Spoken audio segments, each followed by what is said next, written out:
Bonjour les amis, c'est Lucky Michael, je suis très heureux de vous accueillir aujourd'hui pour cette nouvelle vidéo. Pour cette nouvelle vidéo, on se retrouve pour un nouvel épisode de Je découvre 3 nouvelles séries.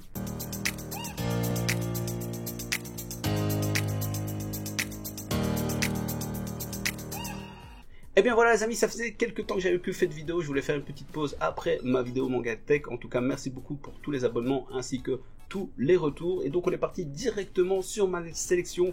En premier choix, on est chez Pika, j'ai pris Rokudenashi Blues, c'est une réédition, la première édition c'était en 42 volumes, et ici ça sera en 25 tomes, et c'est Pika, entre guillemets, qui s'y colle pour ce Furio hyper connu. Moi je connaissais un peu l'ancienne édition, j'avais lu quelques tomes.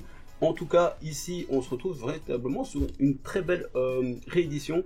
Il y aura une fresque également sur le côté. Et donc, pour le petit résumé, ici, on se retrouve avec Taisen Maeda qui arrive dans une nouvelle école. Et c'est un bagarreur invétéré. Donc, à peine arrivé après quelques minutes, il va déjà se disputer avec une fille et ainsi que frapper un de ses professeurs. Donc, il va être exclu pendant plus ou moins 2 semaines. À son retour, il va être pris entre une bagarre, enfin une espèce de guerre entre le clan des supporters ainsi que le groupe de boxeurs. Un groupe de boxeurs qu'il aimerait bien, entre guillemets, rejoindre parce que son grand héros, c'est le boxeur Mike Tyson, tout simplement. Et donc, véritablement, on se retrouve sur les bases du Furio. Donc, Furio qui veut dire un peu délinquant. Donc, ici, on se retrouve avec un délinquant qui a un but, qui veut un peu imposer, entre guillemets, ses lois et un peu, si vous voulez, level up.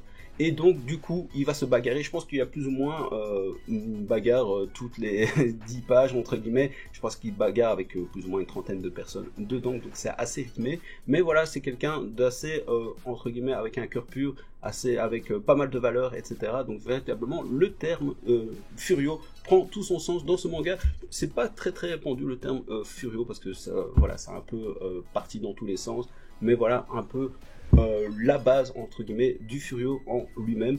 Le premier tome donc est sorti fin mai début juin et le deuxième tome sort ici au mois d'août tout simplement. Et je sais pas si je vais continuer la série en entier parce que ça fait quand même comme je l'ai dit 25 tomes et ça prend pas mal de place, mais en tout cas je vais d'office lire le deuxième tome parce qu'à la fin de ce premier tome il se passe déjà quelque chose qui va permettre un peu d'évoluer, de faire évoluer l'histoire, donc c'est plutôt pas mal. Et il faut savoir également que j'ai reçu d'Exequilibri lorsque j'ai acheté ce premier tome que j'ai mis sous cadre pour le moment. En deuxième choix, on se retrouve de nouveau chez Pika avec Violence Action. En ce moment, c'était plus ou moins la mode des tueurs à gages, notamment on a eu Fable, on a eu pour le moment Sakamoto Days, et ici la particularité, comme vous pouvez le voir sur l'image, c'est plutôt une tueuse à gages qui s'appelle Kei, qui a 20 ans, qui fait à la base des études de comptabilité, mais qui est également tueuse à gages et hyper douée. Donc véritablement, les scènes d'action dans ce manga sont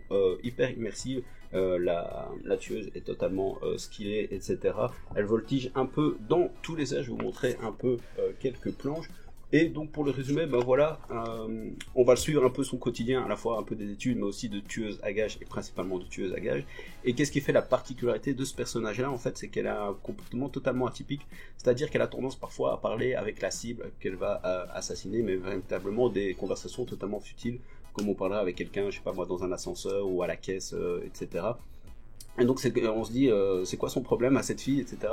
Elle fait également, comme je vous ai dit, des études de comptabilité, donc des fois, avant d'assassiner, etc., elle est en train de réviser, donc franchement, ça n'a aucun sens, mais véritablement, un manga assez rafraîchissant. Donc voilà, si vous voulez prendre un manga avec enfin peut-être une héroïne plutôt qu'un héros, franchement, c'est le manga parfait, en plus avec les tranches jaunes. Ça va donner pas mal dans les mangatech, ça donnera un peu de couleur. Donc ça c'est le premier tome qui est sorti fin mai, début juin également. Le deuxième tome sort ici mi-août.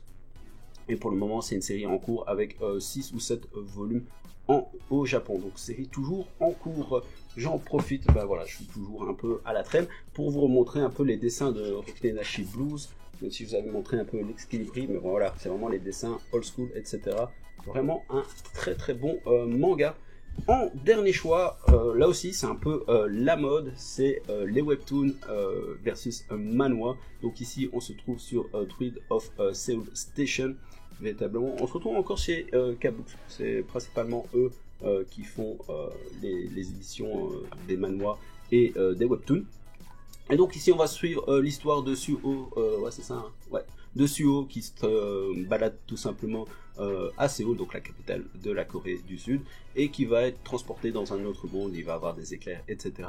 Et dans cet autre monde, il y a des animaux surdimensionnés, etc. Donc il va devoir level up, il va devoir survivre, etc.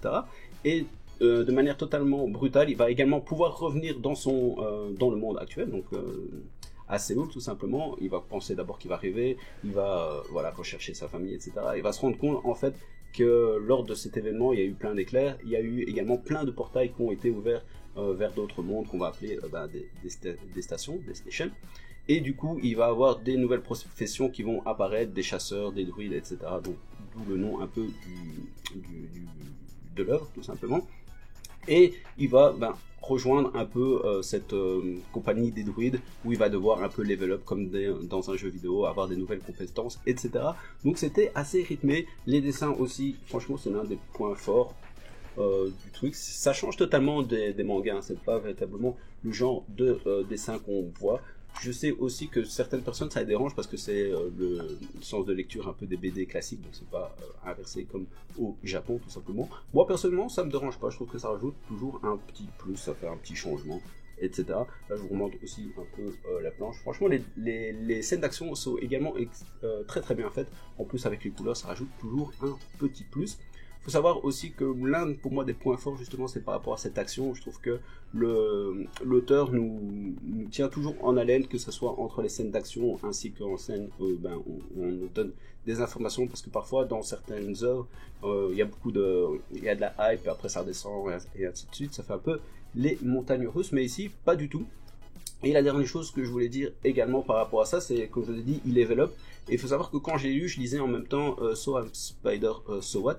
Et je trouvais que dans So I'm Spider So What, il y avait un petit défaut, c'est que lorsqu'elle level up, lorsqu'elle avait des compétences, c'était beaucoup trop d'informations, c'était quasiment une planche complète, voire deux. Et ici, en 2-3 cases, voilà, on nous donne les informations voilà, suffisantes. Et donc voilà, je trouvais que c'était un petit plus par rapport à cette œuvre. Mais il faut savoir aussi que c'est l'œuvre que j'ai préférée le plus dans ces trois dans cette sélection de 3 mangas versus manhwa pour celui-là. Donc voilà, c'est la fin de la vidéo. Merci beaucoup de l'avoir regardé. N'hésite pas à t'abonner. Je te donne déjà rendez-vous pour une prochaine vidéo. À très bientôt, j'espère. Peace.